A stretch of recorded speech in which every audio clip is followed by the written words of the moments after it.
Dans ce programme, il est question de joie, il est question de souffrance, il est question de deuil. Et tout ça, c'est la vie, il est question d'espoir très souvent, puisque les chants qu'on chante là, c'est un programme religieux. Cette chapelle est très belle, elle a une très belle acoustique. Mais ceci dit, on voit des gens rentrer, la porte est ouverte. Donc on n'oublie pas qu'on est dans le lieu. Il y a les bruits extérieurs du lieu aussi.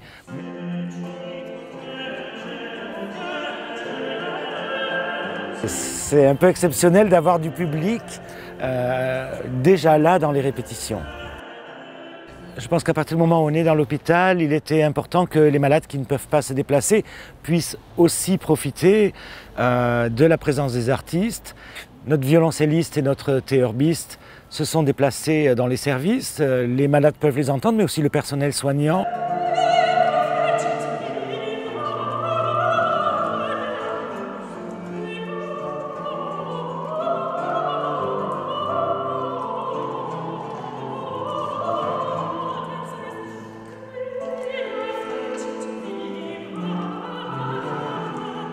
On dit toujours peut-être la musique classique est réservée à des initiés, ce que je ne pense pas, comme la peinture ou comme la peinture moderne, c'est pas la peine d'être spécialiste, il suffit d'un moment d'ouvrir les oreilles, d'écouter, de se laisser charmer, émouvoir. De notre part, cette démarche-là aussi, c'est de toucher un public qui n'est pas le nôtre, de rendre les gens curieux et de donner un peu de bonheur aussi, parce que c'est le but de l'art, de rechercher la beauté. Et comme ici, dans l'hôpital, le but de tout le monde est de rechercher que le monde soit meilleur, qu'on soigne mieux les maladies.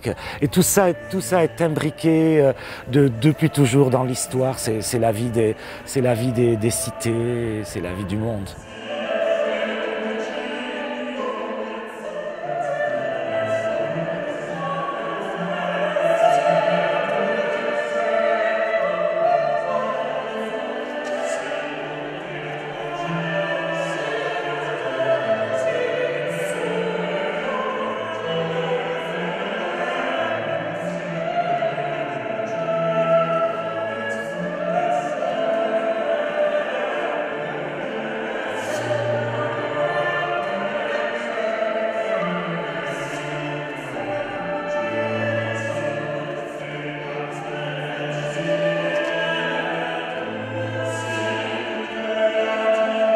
On ne peut que se féliciter de ce partenariat avec l'Ensemble Jacques Moderne quand on voit le succès qu'ils ont reçu auprès des usagers et de tous les professionnels. La volonté de promouvoir la culture au sein de l'institution, elle n'est pas nouvelle, mais elle prend une nouvelle résonance avec cette résidence d'artistes qui, j'espère, sera le début d'une longue série.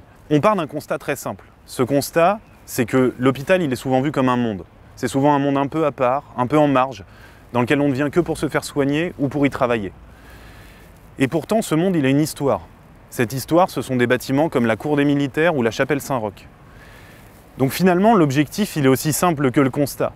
L'objectif, c'est de promouvoir la culture en utilisant ce patrimoine et au final d'aboutir à ce que l'hôpital puisse s'ouvrir un peu plus sur le territoire et en même temps d'offrir à chacun le potentiel de voir que ce lieu de soins est aussi un lieu de vie et un lieu d'optimisme.